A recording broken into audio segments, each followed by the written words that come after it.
Hello everyone welcome to our channel Nilesh education. देख मो स्वप्नर ओडिशा 2036 को नहीं राज्यस्तरीय चित्रांकन प्रतियोगिता चली। तो यह नहीं मुझे दुईटी पार्ट रे ओके दुईटी वीडियो मुझे जब देखि वीडियो गुड़िक जानी। तो देख ये किसी अपडेट रही मुझे देवी ओके आज पेपर में बाहरी जून 13 तारीख हूँ यार लास्ट डेट। आ विजेता मानक पुरस्कार जहाँकि अर्थराशि किसी टंका दिज्व जो मैंने विनर आसवे आ ऑनलाइन मोड्रे होची राइट। ऑनलाइन तुम्हें ये जो कंपटीशन रे भाग नहीं पार आठी टंका तुम्हें जीतिपर जो मैंने विनर हे।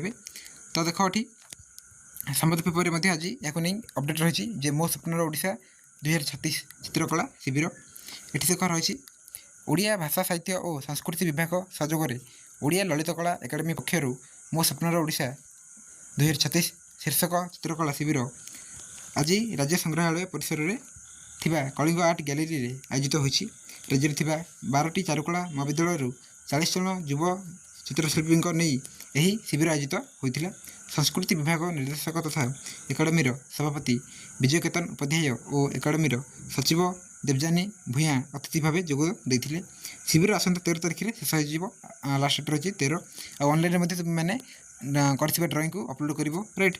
या नहीं पूर्व कही सारी लास्ट डेट हूँ 13 जून 13। चित्रशिल्पी मानकर यही चित्रकला आसंता 19 तारीख जाए जनसाधारण प्रदर्शित कर तुम 19 तारीख ओके 19 तारीख कि 19 तारीख पर जो बाहर राइट जो फल बाहर विनर के मैंने कौन सब मिल राइट केते टंका मिल सब अपडेट आसो। तो यहाँ जो कंडक्ट कर राइट ऑर्गेनाइज करोडिशा ललित कला एकाडेमी ओके ये जो वेबसाइट रही ओके यार वेबसाइट रही ओडिशा ललित कला एकाडेमी ये तुम जाकि देखिपर ये जो एडवर्टाइजमेंट रही है राइट मुझे आलोचना करी ओके 6 वर्ष कि 6 वर्ष अधिक मैंने ये भाग नहीं पारे।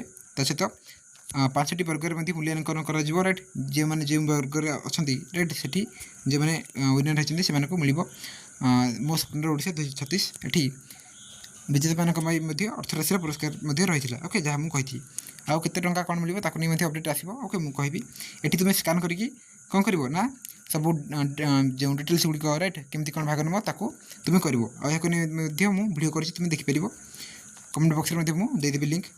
देन देख किसी पिला कमेंट आस बहुत पिला कमेंट कर लिंक ओपन होनी ओके लिंक ओपन होना तो किसी टेक्निकल इश्यू अच्छी ओके आउ किसी प्रोब्लेम थी से लिंक ओपन होना जो मैंने भी ये भाग नहीं सारी भल कथा आज मैंने भाग ने चाहूँ राइट भाग ने चाहूँ आम जो रही देख ये वेबसाइट को आसो भल हम देख मुझे तुमको देदी ओके फोन नंबर दे दी आउ ईमेल आईडी देती तुम्हें कौन कर ना कंटाक्ट कर ओके।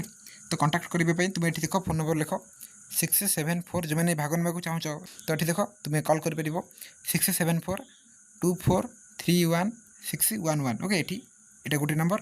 देन द्वितीय आउट रही कौन ना यहाँ 674 देन कौन ना तुम 2431 612 ओके ये नंबरटा। तो जेकोसी नंबर तुम्हें कंटाक्ट कर ओके पक्षर तुमको रिप्लाई मिल ओके तुम्हें कह मुझे अपलोड कर पाए तो मत सुजोग दिंतु राइट मुझे ये भाग ने चाहूँगी ना जब तुम्हें ईमेल कर ओडिशा KA1962@gmail.com तुम्हें ईमेल कर ना जब कंटाक्ट कर कि व्हाट्सएप कर ओके। तो यार वेबसाइट कौन पे ना www.odisha ललित कला academy.org ओके ORG। तो ये तुम्हें आसिक ये जो रिजल्ट आस ओके आवार्स रही देन ये आगक रही ओके। तो सब विषय आगक आसो आउ यह जून 13 जेहेतु शेष हो तेणु जून 19 ओके जून 19 कि 19 पर आसीज कि मैंने कौन विजेता है कि केते टंका कौन मिल नहीं अपडेट आसो ओके। आउ लिंक ओपन होनी तो तुम्हें कंटाक्ट कर ओके कंटाक्ट कर जब मुझे किसी पाइबी ओके किसी जब अपडेट पाइबी ओके मुझे ट्राए करी अपडेट जब किसी पाइबी तुमको जनइबी ओके। तेणु समस्त भाग नि जेहतु ऑनलाइन हो नॉर्मल ड्राइंग टी कर राइट मो स्वप्नर ओडिशा 2036 को नहीं ड्राइंग कर ऑनलाइन तुमको नेट्रे मिल जाए राइट यूट्यूब हो गूगल तुमको मिल जाए। तो भल भाव कर देन तुम्हें कर समय तुम्हें जिते बड़े चित्र कर से समय चित्र पूरा कंप्लीट कर से समय तुम गोटे पासपोर्ट ओके तो ताको फोटो उठे रखिदेव देन तुम्हें केवल अपलोड कर तुम नाम देव ग्राम देव राइट डिस्ट देव father's name mobile number okay ये सब देखिए सहित 3टा फोटो जो देव राइट देन तुम्हें सबमिट कर बस हो कंपटीशन भाग नहीं आ रिजल्ट आसो तुमको कहि। Thank you.